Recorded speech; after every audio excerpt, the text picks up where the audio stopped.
It was the Nez Perce, who lived near the Appaloosa River, who began breeding these horses. They did not select the most beautiful ones. They selected the fast, the enduring, the intelligent. Aggressive and weak animals were removed from breeding. For the native people, a horse was not an animal. It was logistics, a weapon, and a chance to survive. Appaloosa is a Mustang. She remembers routes, does not panic under load, moves across rock, snow, and mountains, often without horseshoes, can travel long distances without water.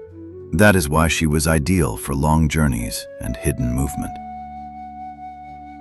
North was such a horse. He was valued not for his spots. The spotted coat was a mark of quality, not beauty. In my life, I've seen dozens of cases. People killed for money, for land, for power. I believed I understood motivation, but one case didn't fit the pattern. It was a family, not the kind stories are told about, and not the kind laws describe. They lived on their own land. Land, animal, human. One shared fate, bound forever. A father, 2 sons, and a girl. People bound to one another and to the world around them. You don't choose such a way of life. You're born into it. And into this world, a small foal was born.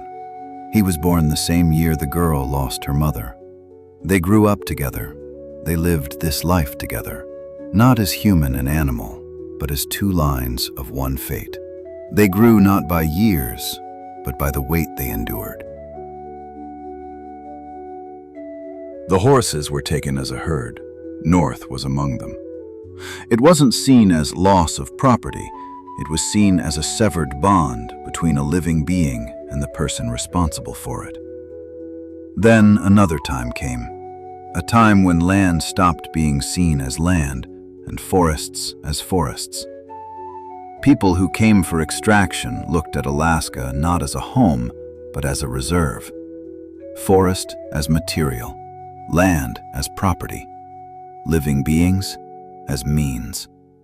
They came again and again, and each time the way of life changed.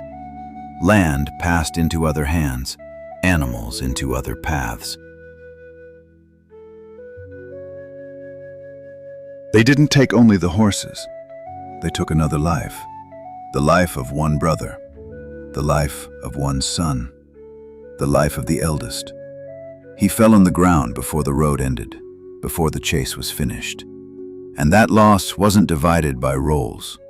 It didn't belong to one person. It didn't choose who should carry it. It fell on everyone at once. On the father who lost his firstborn, on the brother who rode back alone, on the girl who understood that night what the road really costs. After that, nothing was just a journey anymore. Every step was survival. She didn't choose this path. It wasn't a decision. It wasn't a plan. And it wasn't an escape. It was the only possible way out left to her. She made it to New York. That's how she reached me. To cross America from one end to the other, moving through chance rides, through unfamiliar cities, foreign roads, and rules that weren't hers. How she managed to do it will remain a mystery to me forever. She wasn't looking for me. A janitor brought her in, and in cases like this, that's almost the same thing. In New York, I searched for that horse, as if it might eventually get tired of hiding, walk into an office, and ask for a coffee. I spent days in transport companies, sitting across from clerks built like filing cabinets with the moral weight of a receipt. They flipped papers slowly, used a lot of confident words, and knew exactly nothing, with great professionalism. On paper, everything looked perfect, which was the first problem. I started with numbers, then routes, then excuses, and at some point I realized the paperwork was lying better than the people. Because horses from Alaska aren't shipped like socks. There aren't 1,000 routes. There aren't 100 companies. There are a few, and everyone pretends that's not true. One truck kept showing up like a bad habit. Too often, too quietly. That's when I stopped asking questions and started following answers. No warrant, no permission, no illusions. That's how I found a place no one officially knew about, but everyone somehow depended on. Have you ever operated two vehicles at the same time? I don't think you have. I hadn't either, until the night I first showed the girl her Appaloosa in New York. We reached the enclosure quietly. I pointed to the spot and stepped aside. From that moment on, it wasn't about me.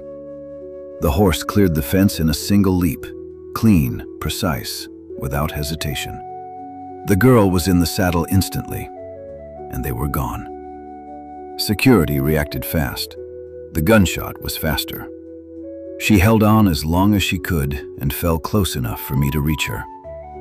I put her in the car and kept moving, one hand on the wheel, the other holding a horse. That's when I understood. Some nights make it impossible to pretend you were just watching. I reached the reservation at night. Hands up! That part was expected. I'd heard stories about reservations before. Warnings. Reality is always stricter than stories. I handed the girl over to those who could protect her and drove away. After that, I could only think. Repainting the horse dark, that was brilliant. Not beautiful, not symbolic, practical. A color that doesn't hold the eye, leaves no trail, and doesn't stay in memory. It wasn't tradition, it wasn't ritual. It was preparation. Preparation for the road, preparation for returning to where she belonged.